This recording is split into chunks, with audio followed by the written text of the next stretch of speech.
We're in the age of AI. And so I encourage all the auditors tuned in for, uh, you know, I'll encourage you all to focus on being change agents and look for various ways to leverage data and AI tools in doing more with less. Because, the biggest challenge that you often face in internal audit is how can I do more with less? Hello, everybody. Welcome to another episode of the Audit Podcast. I'm your host, Trent Russell. Today on the show, we have a few folks, all from Snowflake. And so we're going to start with Amrita. Amrita is the head of internal audit at Snowflake. For those that don't know, because some context here is going to help throughout the episode, Snowflake is just think data warehouse. So lots of organizations use Snowflake and pull data from it, run analytics against it, all that kind of good stuff. And so while we're on the topic, what we're going to be talking about with Amrita and her team are a few use cases where they've used functionality or tools native to Snowflake. So if you're a Snowflake customer, they're going to walk you through some AI and data use cases that their internal audit team has built using the same tools that you have access to if you're a Snowflake customer. We also have Pooja, who joined us to walk through the use case that she built. And if you're looking at my screen, this is going to be one of those where you're probably going to want to watch this on YouTube because there's a lot of screen sharing and talking through and showing exactly what it is that they built. Something I wanted to point out, though, we do ask it, but I'm going to, and we get to the point much quicker during the episode than what I'm about to do. But to kind of prove this out. So if you're looking, I'm going to scroll down and we're going to take a quick peek at Pooja's experience here on based on her LinkedIn profile. So she was a tax analyst, audit senior assistant, treasury intern, financial advisor, equity research analyst, graduate teaching assistant, financial management, another grad assistant position, and assistant securities analyst. Now at Snowflake in internal audit. So from all that, you did not hear, and if you go look at our profile in more detail, you will not see where there is hardly any much mention of an IT background, certainly no data analytics background, AI background, high technical background, anything like that.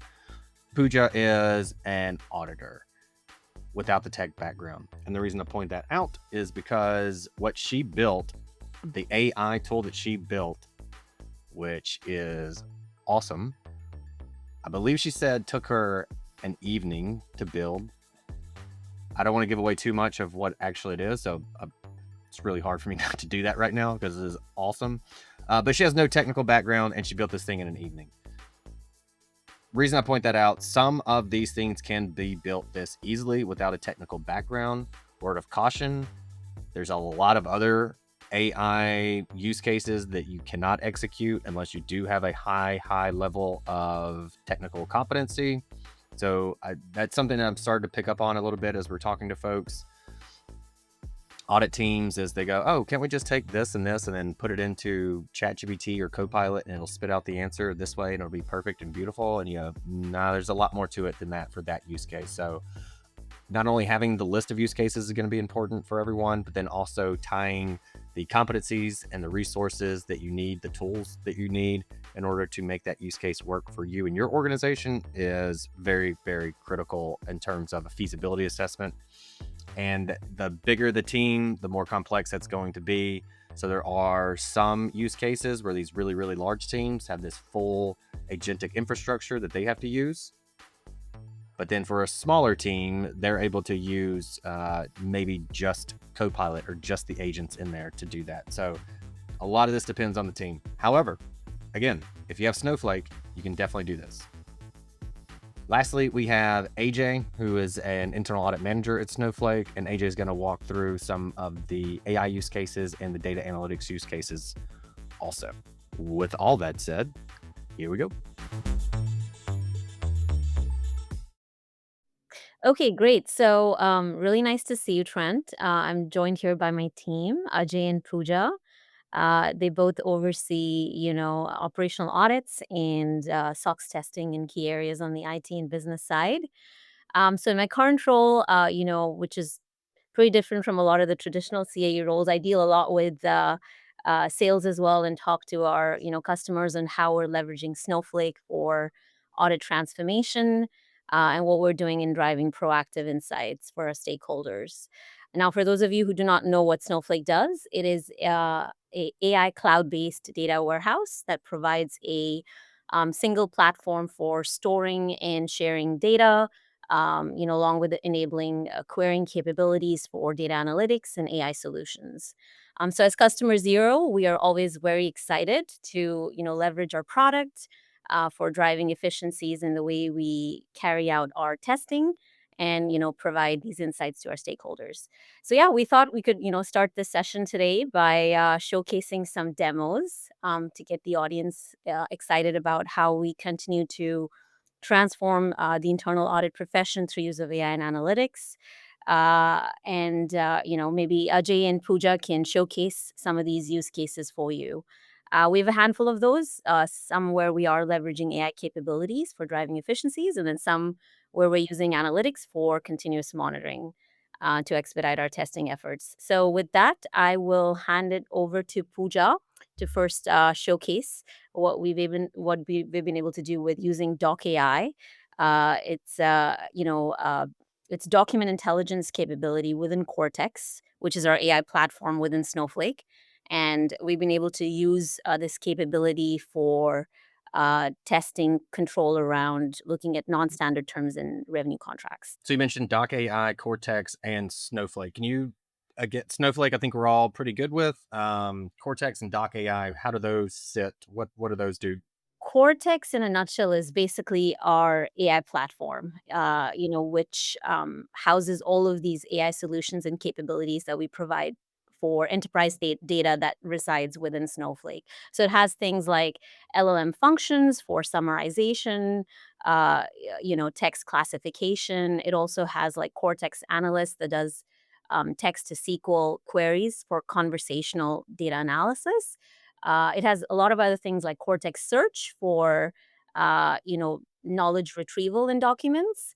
And then Doc AI, what I mentioned, is kind of like your document intelligence feature. It's like OCR, right? Using LLMs for automated data extraction in docs with a UI that's very business user friendly. And so that's what, Pooja, being on the business side, was able to play with to see how best to use for controls testing. Okay, so if you're a Snowflake customer, you could have access to Cortex and Doc AI. This isn't limited to Yes. just your team. Okay, perfect.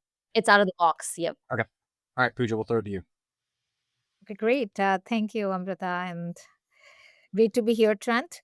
I think every audit professional knows the feeling of like drowning in documents. I think contract review control is exactly like one of such controls where you have to scan like multitude of documents of varying shapes and sizes. It is a pretty foundational control for all companies, but it's massively like a manual bottleneck for companies too.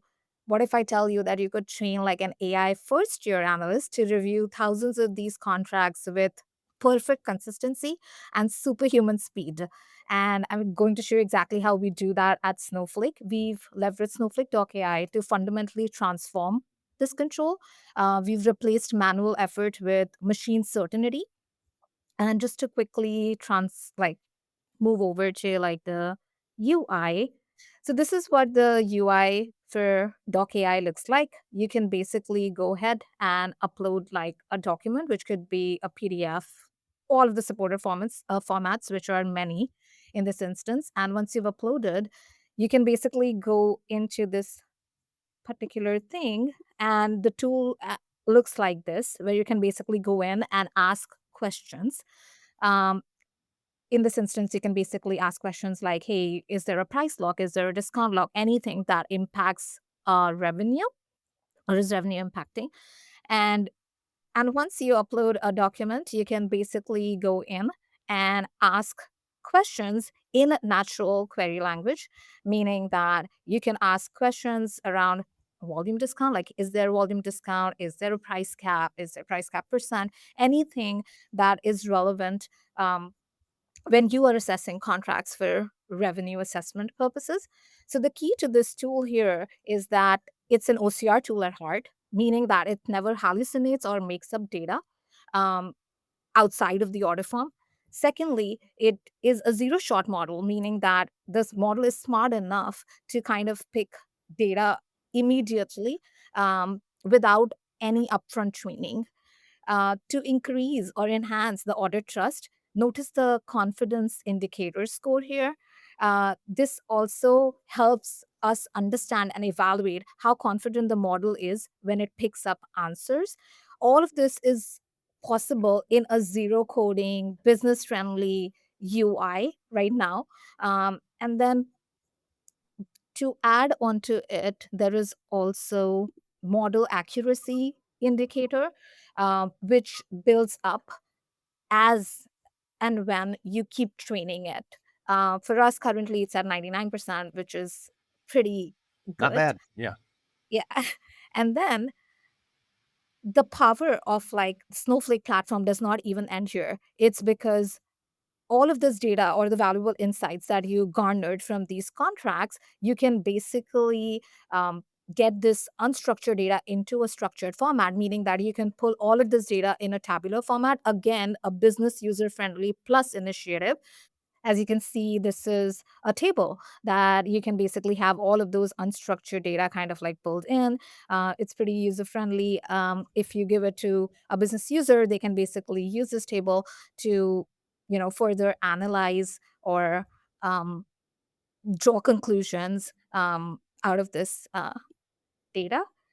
And so the one that Uh, we were just looking at, that's your example of one contract. But then if you put 50 contracts in there, you'd have 50 records in there. And each exactly. kind of field or header or column name is basically a question that you've asked of the contract. And it just like pulls that out and spits it right there. Yes, just That's in an sweet. easier format. Yeah, Yeah. that's nice.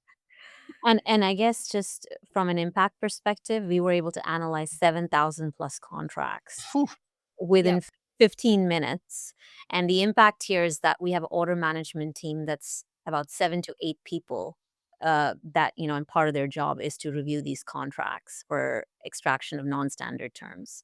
Obviously, 7,000 I said is below a certain threshold, but from a SOX perspective, uh, Pooja was able to use document AI to actually even highlight certain contracts that humans missed. And now, internal audit is being a catalyst Nice. for sparking interest in first line to also leverage AI, which Perfect. is the beauty here Yeah. in terms of like how technology can be embraced for these kind of use cases. Okay. I know the question every time we see a cool demo like this, the questions that we always get, there's a few that we always get. One, Pooja, is your background in like IT and you have some kind of, you're a data science super genius and that's how you built this? Nothing. So it's a zero coding. Like I said, again, it's really important to reinstate the fact that this is absolute zero coding, um, business friendly user interface where you can go in and ask questions similar to like how you would train a first year analyst sitting right next to you. And it kind of like just does the job. And just like Amrita mentioned, it's turning weeks of manual work into like a half day affair because we process like these 7,000 contracts in almost like 30 minutes It's and stuff nuts. like that. So Okay. The that's other cool. question that we always get, how long did it take you to do this? Resources, all that kind of good stuff. I think it was just me and a evening's worth of time to train this cool thing that we have. And I think within of a half day worth of work to kind of train it, get it to that accuracy because it's like I said, it's a zero shot model. It's pretty smart, extracts data quickly, and you can basically get started or parse the contract like almost starting the next day. Cool. So I think now we should show if Ajay, you can be quick in this. Also want to show some other demos on how we're leveraging AI, but also analytics for ITGCs and SOCs. So one use case that'll resonate with everybody is SOC 1 reports. We spend a lot of time in reading these exhaustive reports and then updating templates. And we thought that would be a great use case for leveraging AI to do that. So that's what Ajay is going to showcase now. So yeah, as Amrita was just mentioning, I think I'll walk through a couple of use cases on how on the internal audit team we are pretty much trying to transform our SOX testing, and where the goal is to maximize our assurance and minimize the testing effort that will be required going forward. So the first use case I want to talk about is on the SOC report automation. The problem statement is pretty much that every year manually we get SOC reports for all our vendors for SOC reports, and we have to look at like any control failures and whether that impacts our uh, Snowflake as a customer. So we have to draft like manual templates and fill out, which is pretty much a copy paste effort that requires like 8 to 10 hours per report. And if you think like there's 20 vendors, that's around 200 man hours. So what we did was we leveraged our Snowflake LLM models to basically be able to kind of put in PDF, and it automatically scans through the whole PDF and gives us the important information we need in a matter of minutes to be able to just put it into a template in a downloadable format. So as an example, this is something that I preloaded here, but you put in the SOC report in the drag and drop, and then it gives you all the information that typically someone would manually go in and kind of look and copy paste. But here is just all available at one glance. So you can see like what the SOC report period coverage is, what sort of subservice organizations are there, what are the complementary user controls that uh, as a company we should be having at our end and seeing if we have coverage over it, and what are all the different control objectives and their outcomes, and if there are any exceptions in the report that were noted, what was the management response for those SOC reports. So all of it is like available at us like in a single glance for you to quickly look through and like get your evaluations done, which we anticipate will save around 150 to 160 man hours for a 20 vendor SOC report. Is it possible, have you guys done this where, because I know this is always such a pain, but then when you have those subservice ones and you have to go get the subservice SOC report, and then that can just this crazy rabbit trail that you have to go down.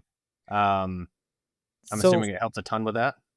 yes, and that's I think like one additional enhancement. Like this is like the basic use case, so it reduces your effort. But and more advanced that we are still kind of enhancing it is to make sure that if there is subservice organizations, and it should automatically look into the existing list of reports we have and tell us if there are any other subservice orgs that we might have to request a SOC report.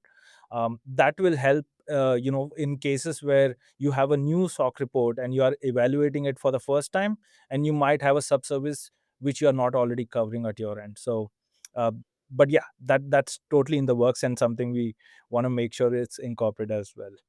Then moving on to the other use case, this is more towards how we leverage data analytics from our Snowflake's capabilities to automate our key reports, which is a significant chunk that we test manually every year to make sure the reports used in different business processes are complete and accurate. So instead of manually doing that, I think we took the biggest use case for us, which is Workday, where we have a significant number of reports. And what we did was we kind of ingest the audit logs for each of those key reports and put it into our Snowhouse, which is our database, and basically perform analytics to one show see that how many such reports are there where there are no changes that have been made since the last time it was tested. Because for those you could typically benchmark and say that because there are no changes, you don't need to perform like a completeness and accuracy testing necessarily if you have done that in the year before. So we that will help going forward to benchmark and basically reduce the overall testing effort. Now, additionally, in this, what we have also done is if there are any calculated fields in your report, typically external auditors also want to know that is there a change in those attributes and what is the logic on that. You can basically also see if at attribute level if there are any calculated fields that you might have, if any true changes have been made. If not, you could potentially benchmark those as well and reduce your testing effort, because for these calculated fields you have to manually go and get those screenshots or manually get at a field level the audit trail. And this automated fashion makes it more easier and reduces significant testing efforts if you think about like 50, 60 key reports. And also the number of screenshots that Yes. you guys have had to share with external auditors goes away. No one likes those The screenshots. worst. So, The yeah. worst. Yeah. So I mean we are pretty excited to kind of make this into use in our upcoming testing cycle and see how much hours it saves, and which can be then used for other audits and operational audits as well. Um, the third use case I want to quickly talk about is the termination control testing. So this is the third use case, which is around access termination, which is typically a very big control in uh, across industry in that sense. So we have single sign-on at our place, which is through Okta. So we have one big termination control that we test, which as usual it's like manually being done in before. But the challenge there was also like Okta decided to be like they will only have the logs being retained for 90 days in the system. So that kind of creates a compliance challenge, because if you have to test it, you either have to time yourself to go and download the report at the right time, or ingest those into a database so that you can retain them and have put controls so that you have comfort over the completeness and accuracy of the data. So we ingested the Okta logs into our Snowhouse database, and with that, we have two sets of dashboard here. The first one is more specifically tailored to management, because for management, operationally, the threshold is that delayed termination should not be more than a day. So the moment the last working day gets kicked in, it should automatically trigger the termination, and if it doesn't happen, it should automatically trigger an alert. And for SOX purposes, we have that defined to 5 days. So uh, that is like a additional sort of like visual that we have specifically for our SOX testing, which we have added on to this, where we can see, like, based on our threshold, are we seeing any cases where there's a delayed termination, which could then potentially be investigated for whether it's a false positive or not. But this significantly cuts down your time from manually looking at each and every user and the last working day and confirming whether that's a valid use case or not. So with this, we hope to kind of reduce our testing time as well. And once this works well for us, the eventual plan is to kind of turn it over into a management monitoring control, so that it can be a continuous monitoring control rather than a point in time control where we go in for a specific period and test that. Yeah, I would say not just from a testing perspective, but even from a risk perspective, right? This is continuous monitoring of this control versus relying on auditors to also come and do point in time testing. So at any given point in time, management can also see whether, this is a healthy percentage or not, and they can see operating effectiveness over the course of time here clearly. And to the extent something drops below their SLA, they can investigate and click on this to see the details. You've kind of parsed this out into two categories, I would say. One is an IT breach versus HR breach. Because more often than not, you'll realize in these controls, right? The people managers are also not, having good hygiene on keeping Workday HCM up to date. And so, some of those things some of this monitoring over time can even help you in offering the right level of trainings or processes to be put in place for more proactive mitigation. So, yeah, it really helps on both fronts. I think the burning question that the listeners are thinking right now is, Amrita, are you hiring so that people who want to play with this kind of cool stuff and build this kind of stuff will be able to do so? Yes, absolutely. I mean, I actually think skills are really converging. So I'm even pushing my business auditors as Pooja to, closely understand these capabilities and drive efficiencies there too. I think each one of us can invest the time in learning some of these capabilities and seeing how best we can utilize it, in our day to day activities. And it Because we're sounds all, like from what Pooja said, that there's really not like the learning curve isn't super steep where it's having to spend months and months and months to build some of this stuff out. I mean, what was it, 7,000 contracts, and you basically built it out in less than a day, is what it sounded like? yeah. Very nice. I know a lot of the questions that we've been getting around this of like, hey, we have this AI use case and it's going to test a control this way, or it's going to do CM or CA this way. Um, when you guys are coming up with use cases, how kind of lock and step, especially on the SOC side, do you feel like you have to be with external audit to go, if we're going to build this, are you guys cool with it? This is like, this could be the output. This is what the expectation is. Have they been pretty okay with working with you all to make sure? And the reason I ask this, I know people would ask me, hey, we want to test 100% of this population. And so we're going to build it, and then our external auditor is going to love it. And I go, hold up. You go ask them first if they're cool with the way you guys are going to start doing testing, if you're going to do it this way. So I was curious what the relationship is between you all and external audit to make sure that you don't build something that they go, that's cool, we can't really rely on that. Yeah, so for us, in terms of audit transformation trend, how we're looking at it is really in three pillars in our team, in terms of like, what are good use cases for analytics? What are good use cases for AI agents to help solve? And then document AI is another piece, like document intelligence, right? For unstructured documents, how can we expedite that instead of relying on humans, which is where Doc AI and what Pooja showed comes into play.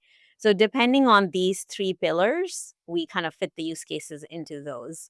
I would say for analytics broadly, I'm a big fan of analytics. Why? Because you can test 100% of the population, right? You can get proactive insights. It could be continuous auditing versus waiting for a point in time to figure out, oh, what's the impact now? Like a lot of work, which is after the fact that no one really likes. So I think ITGCs there are great use cases for continuous monitoring and analytics. What happens with analytics often, though, is it takes time to build, right? You need to ingest the data. You need to make sure good pipelines there. You do need to work to build the logic for the key attributes or things that you want to look for risk insights, right? So that does take some time, which is why we do that on a case by case basis. AI agents are great because you can replace humans with like expediting things. They can also do continuous monitoring, I get it, but like again, it all comes down to data. So for now, AI agents, we're really leveraging for transactional controls, things where people are testing like 25, 30 samples, right? Getting a lot of documents and then spending a lot of time in updating templates. So for a lot of those transactional controls in our program, we're actually exploring a design partnership with a startup company, and they're actually working to build a native app within Snowflake for us because a lot of our data lives in Snowflake. So the plan is once that's built, we can install it within our own Snowflake account and use it for testing SOX controls. But it's going to be dependent on the fact that we upload the PBCs, we give the agent the template, and then it's pretty much like instead of giving it to someone in an offshore team, we can have an AI agent do that for us more quickly. So that saves the team, some time and more focusing on more value added insights, right? Or maybe operational audits versus really that exhaustive documentation aspect. And on ITGCs, to the extent we can do analytics, we're really trying to push for that. If we have the data in Snowflake and we have a good appreciation of, what are the key policies around the data, we want to build analytics and drive more continuous monitoring. So that's kind of how we're broadly thinking about it. I think there's still the fear of, if we bring in all this AI and it replaces our auditors, and I'm still not hearing that from audit leaders of like that's the goal or anything to that point. But how are you shifting resources? Maybe I'm thinking short term and then long term. So is it, hey, now that Pooja developed this crazy thing that is going to save us 10,000 hours or whatever the case is, now she can either go build something else or she can focus more on advisory projects. What does that look like? Yeah, and I guess I think we all have to appreciate the fact that building things takes time, so it's always a journey. And I think you always want to build things where you feel like you get the most ROI. And at the end of the day, I think more than thinking about I'm going to use AI everywhere, I think you should think about what is the problem that I'm trying to solve here. And sometimes AI is probably not the answer, also. So I think it's really important for people to hone in on what is the problem, right, and what is the impact that I want to drive and then figure out what's the capability or the tool that I want to use to solve that. Because sometimes, existing systems can solve those problems too. I know AI is like this magic thing that everyone keeps talking about right now, and it's great. Don't get me wrong. I absolutely think that everyone needs to embrace it because if you don't, I think you will be left behind because it does really drive a lot of efficiencies and takes away a lot of redundant, non-value add, tasks from your plate. But it has to be used for the right use cases. You always have to think about the benefit and the impact that I'm trying to drive, and then work accordingly. And then to answer your question, on resource replacement, I don't think that's the case. I actually think it's going to augment our work, right? And jobs will evolve. I mean, we've all seen this through, internet coming into play, going to the cloud coming into play. I know this is a much bigger wave, but I do think we all need to embrace this. There's an opportunity, and actually, the flip side of this is there are risks too.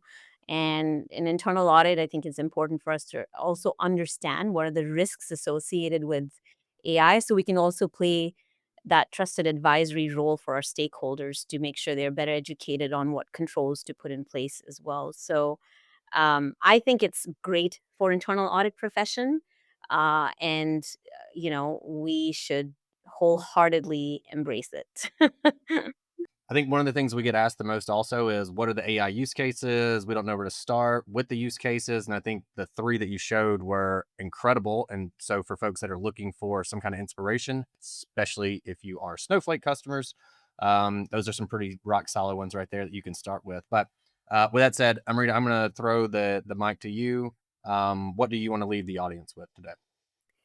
Yeah, I guess firstly, thanks, Trent, for giving us the opportunity to showcase what we've been able to do. It's all about knowledge sharing, and I think all of us should come together to do that. But I guess since we're on this topic of, I transformation, I would say we're in the age of AI, and so I encourage all the auditors tuned in for I'll encourage you all to focus on being change agents and look for various ways to leverage data and AI tools in doing more with less. Because the biggest challenge that you often face in internal audit is how can I do more with less? Produce more, audits usually with less resources. Produce more insights for our stakeholders more proactively versus reactively.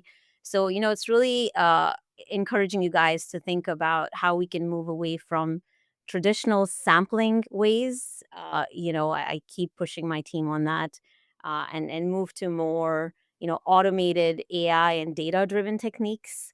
Not relying on people, right, but allow for data to tell the story.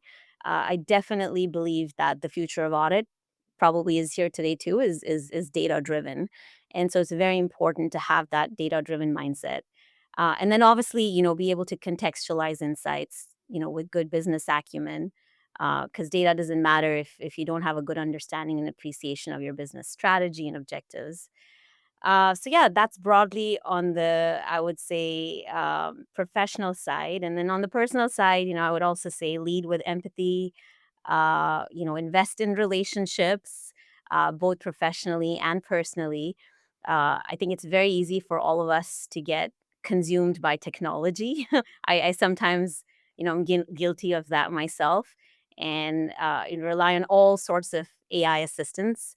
But I think it's also important to take a break, to also socialize and interact with your loved ones, and build and foster genuine connections. So yeah, stay hungry, develop your skills. For me personally, I'm trying my best to always juggle multiple priorities and see how best can I spend time with my 1 month old daughter. And in fact, Trent, I know you'd asked me before, what is in my browsing history or chat GPT, or what do I do in my Q&A with Gemini? That's what sometimes I do. I get parenting advice. you know, how do I deal with tantrums? What do I do when my kid does this? So that's what I'm also focusing on, personally, is how best to develop my parenting skills too, especially learning a lot of patience. So yeah, on how to be a kid again with my kid, which is fun. So yeah, so definitely, enjoy with technology, but take a break and really, invest in relationships as well. Hey everyone, thank you very much for listening to this episode of the Audit Podcast. Whatever platform you're listening on right now, I'm sure there's a subscribe button somewhere, so please hit the subscribe button there. If you're listening through iTunes or Spotify, feel free to go give us that 5-star rating. It only took me about 16 seconds to give myself a 5-star review, and it really helps to get future guests to come on the show, so we'd really appreciate that. Lastly, be sure to check out the show notes and follow us on all our social media channels on Instagram, on LinkedIn, and on TikTok.